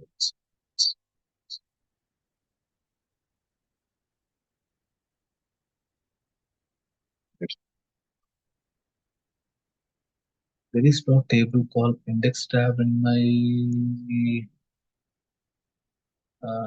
index tab. Okay, no problem. What is showing? Invalid object name. Oh, object name is not available. Okay, let's create a table first. Okay, let's now prepare one. I'm just showing. Okay, don't get tense. Okay, nothing. See, it prepare one plan. See, everyone able to see? So this is our execution plan where we need to spend a lot of time here when we are going for query tuning. When you go for query tuning, we want to prepare, we wanted to know about all this. Not everything we can learn, but at least many things. Okay, what do you mean by compute scalar? What do you mean by okay segment? What do you mean by nested lookups? Okay, filters, index scan, index seek. Okay, what do you mean by row counts pull? So we wanted to know about these operators. Now what SQL is doing, right? SQL is preparing the query tree based on your query, whatever you design, right? Whatever you design, based on your design, SQL Server will prepare the query tree. Command parser, once it check the syntax, it will start preparing the query tree. Means it is start converting your high level language to low level language. High level language to low level language. Getting my point? Agree? Not? Yeah. Yes, sorry. Yeah, Raz, you are right. Okay, I missed one point. Okay, see, SQL Server, how I missed this point. Good. See, one is check the syntax checks. Okay, syntax, and now it will check the semantic check as well. Check. Now it will prepare the query tree. So your command parser, first it will check the syntax checks. Now it will check the semantic text. What do you mean by semantic text? Anyone? Anyone? Any idea? What do you mean by the semantic checks? Are you there, online people? It is something, that particular object is, I mean, inside the database or not. Whether tables are available or not, whether the objects are available or not, whatever the columns you are trying to retrieve, whether the columns are available or not, that kind of checks it will do. And finally, it will prepare the query tree. Finally, it will prepare the query tree for us, where it is converting the high-level language to low-level language. So first it will check the syntax checks, then it will check the semantic checks, nothing but, okay, whatever the whatever the objects you are writing, whatever the columns you are writing, whether these are available or not, it need to check, right? Blindly, it can't proceed many things. So first it will check the objects, it will check the columns, everything. Now finally it will start preparing the query tree. It will start preparing the query tree. Is it clear, everyone? Yes, no? Any questions, any doubts? I forget this one, I'm so sorry, okay? Is it clear? Once it entered to the SQL, okay, now next first it will go to the relational engine. Under the relational engine, first it will go to the command parser. Under the command parser, first it will check the syntax checks. Now it will check the semantic text, and finally it will prepare the query tree. Finally, it will prepare the query tree, where SQL can understand. Where SQL can understand. No. Yes. Is it clear? Not clear, everyone?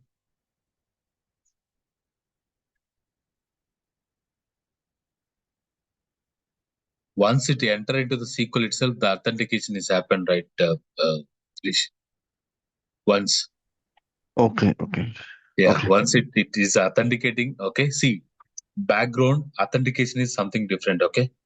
Authentication is something I will talk more when we are discussing uh, SSL protocols, TLS protocols. That time, the authentication I will talk more. If we want to know, understanding how does, see, what is the NTLM, what is Kerberos. These are two important things. Okay, first the authentication is only happening. First the authentications. Okay, application server sends to SQL Server.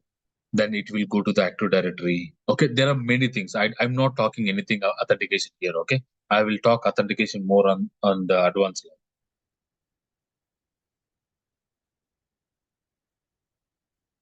Yes, we can see. I will show you practically. Okay, tomorrow is I will start deep diving on the practical.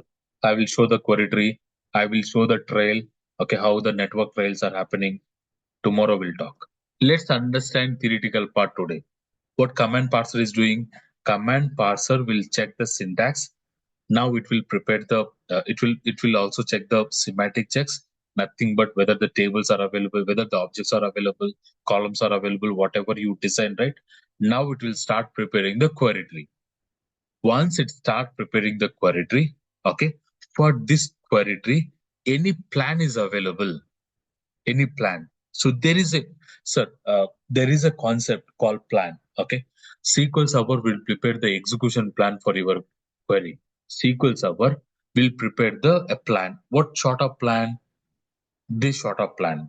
Okay, it is one plan for this query. SQL Server preparing this sort of plan. One plan for your query. So for your query tree, whether any plan is existing or not. Okay, first it will verify, your command parser will verify any plan is available for this request. This is also very important, sir. Is available or not. In case if you are having a plan, it will use the same plan. Otherwise, it will go to the query optimizer. So assume you are running a first time. Think in you are running a first time. Once your query tree is prepared, now it will go to the optimizer. Your optimizer start preparing the execution plan. Sir, here I am talking only 5 to 10 minutes here, optimizer. I will talk more in the advanced level because this is very important. Okay, see, assume take your family. General talk. It's a general talk. Okay, for example, you decide to go for one vacation. Okay, 1 month before, 2 months before, 3 months before, you will start preparing one plans, right? Yes or no? How many peoples? What is the budget? Which places I need to go? Where I need to stay? How I need to travel? Okay, which way I need to travel so that I can reduce the cost. Okay, now you'll start preparing the plan, right? Like same, SQL Server will also started preparing the plan. SQL Server also started the preparing the plan. Based on your request, SQL Server will start preparing the plan based on the cost, based on the selectivity. These are very two important terminologies. How your optimizer preparing the plan based on the cost, based on the selectivity, based on the cost, based on the selectivity, your optimizer is preparing the execution plan. Your optimizer preparing execution plan based on the cost, based on the selectivity. What do you mean by cost? What do you mean by selectivity? So in a simple terms, cost. See, sir, for example, take human beings. Cost is nothing but money. Cost is nothing but money. Okay, money. Now, in terms of SQL, cost is nothing but resources. Cost is nothing but resources. What do you mean by resources? Means CPU, memory, IO. See how many operators we are getting. Each operator cost. See, so here you are seeing the cost 3, okay, cost 0, cost 0, cost 0, cost 3, cost 0. So you are seeing the cost of the operator. So based on the cost of each operator, based on the cost of each operator, how many operators we are getting also we don't know, because what sort of query that user is requested. What sort of it may be simple query, it may be little high level query, it may be too much complicated query, complex query, complicated query. So we don't know what sort of request application requested to the SQL Server to get the data, to load the data, to spin the data. We don't know, sir. Until unless optimizer will start, okay, making that how many operators it is trying to generate, and based on the cost, based on the selectivity, how much data you are going to select, it will start preparing the execution plan. Who is going to prepare the execution plan? Your optimizer is going to prepare the execution plan. Is it understandable? Only high level, don't go deeper, sir. Don't go deep, okay? I will talk in advanced level. So what your optimizer is doing, whatever the query tree sends to optimizer, your optimizer will start preparing the execution plan based on the cost, based on the selectivity. How the execution plan looks like, this is how your execution plan looks like. We need to decode when we are having some performance issues. So many operators will decode, sir, in the advanced level. Okay, many operators will decode what is this operator, what is this nested lookup, what is this scan, what is this. See here you will see the thin arrow mark. Here you are seeing the thick arrow mark. Here you are seeing little more thick arrow mark. What is the thin, somewhat thick, somewhat thin? So we wanted to know all this stuff to understand, and we wanted to know all this, some of the parameters as well. When I place a cursor, all this. So SQL Server is doing many things in the background. What is that many things? Your optimizer is started preparing the plan for your query tree. Plan for your query tree. Okay, based on what? Based on two. One is the cost, one is the selectivity. Is it clear? Second question. Questions?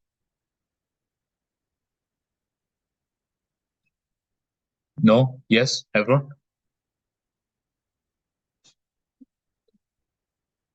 Are you there? Online people? Yeah, I'm good.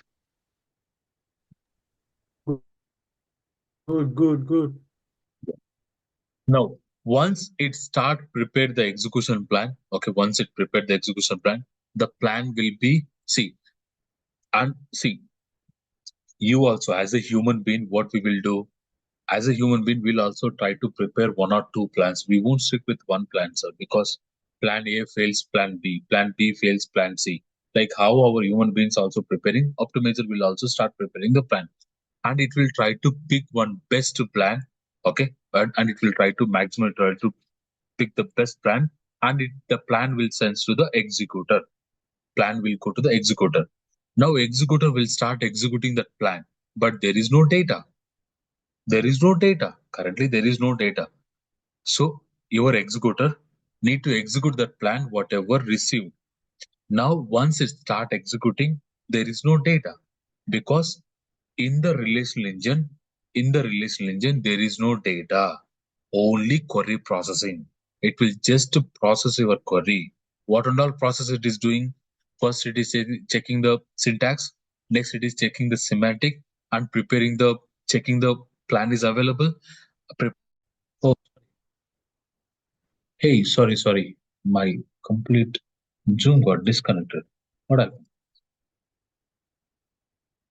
Everyone able to hear? No? Yes? Anyone confirm? Everyone able to hear?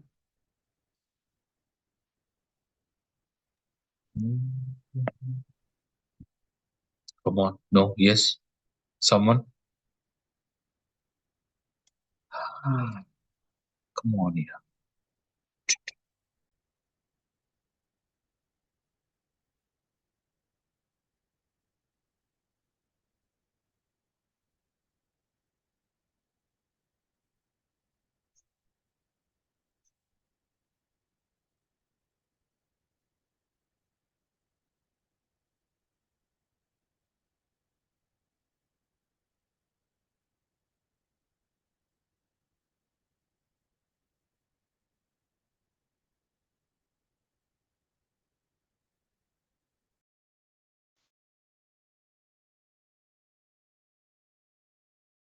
Hello, everybody. Subbu, are you back?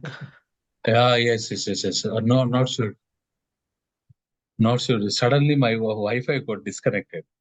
Yeah. Okay. No, this is the first time. I'm also getting shocked. Come on. Okay. Sorry. Enter my Wi-Fi got disconnected and my Zoom also restart. Everyone able to hear my voice? No? Yes? Yes. Okay. Yeah. Great. I'm back finally. Okay. See where we are.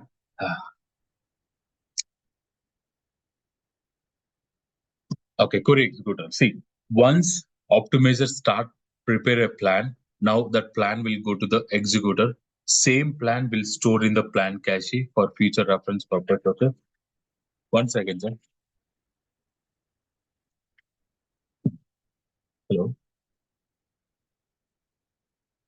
Good morning, Manisha.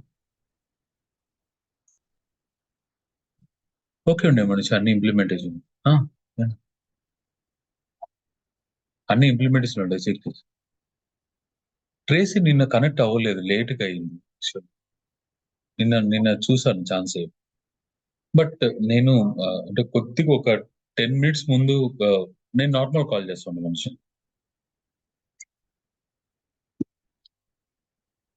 Hey, 1 second, guys. Okay, 1 second, everyone, because today I'm having a production deployment. Okay, 1 second. I need to call to my team member. Okay, stay back.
Sorry, okay. Today, month ending, right? So we are having prod deployment. So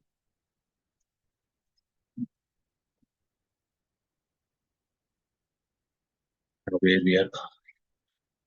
So now, once the plan is received to the query executor, now query executor will start preparing a plan, but there is no data in the relational engine. Okay, now relational engine will send request to the access method. Before I go to the access method, everyone is clear about relational engine. Any questions on that part? Only theoretical. I am talking only theoretical, not anything practical. Okay, tomorrow completely we see the practical demo. First understand the theoretical, tomorrow I will go for practical. Any questions up to this? Anyone? Anyone? Any questions? No, yes, clear, everyone. Yeah, I'm good. Okay, others, Eric, Wilson, Gautam, Ramesh. Yep. Yes, sir. Yeah, I really enjoy your explanation. It's good. Are we going to get a material that explain all the stuff that you explain about the Yes, OS, you will get. the network? Yeah, Okay, you will that will get the show material. Yes. Oh, okay. In Yes. details, like TCP/IP is going to be for network, LAN, memory share is going to be for LAN also. Yeah, okay, no problem. Thank you. Yeah. Okay, yeah. So since this video recorded got disconnected, is this going to be part 2 or continuation, or are you going to join it? No, Okay. it will be continuation only. Okay. Okay, it's not disconnected. Okay. Yeah, no. I will stopping here. Okay, today because as you know, okay, I'm having a deployment in next 30 minutes. Okay, I need to take care everything. It's not only SQL. We are deploying Azure DevOps kind of stuff. Oh, many things we are doing. AWS Lambda, Azure DevOps, many things. Okay, I need to first connect and I need to authenticate all the things. Okay. Can I stop here? Can I continue tomorrow? Is it everyone fine? Yep. Sure. Yeah. Last question. Yes. So how are we going to be receiving the material? You don't have my email. Do you have our email or? No, Sai will collect everyone material and Sai will share completely documents to you. Okay. And now, okay, first 10 days, 10 sessions will be public only, no problem. Okay. Once we start making as a private, we will collect all your email address. Okay. And provide your permanent email address. Please don't change your email address. This is very important because again, it's make one more burden to Sai to re-grant the permission. Okay, every day session will be recorded and it will be uploaded. Okay, within 1 hour, 1.5 hours. Sometimes it may delay because if I get stuck somewhere, I may get delay. But within the same day, maximum I will upload the recording. Please watch the recording, sir. This is my request. Okay. Thank you. Yeah. Thanks, everyone. See you tomorrow, but don't disconnect. Stay back. Okay, I need to stop the recording. Don't disconnect. Okay.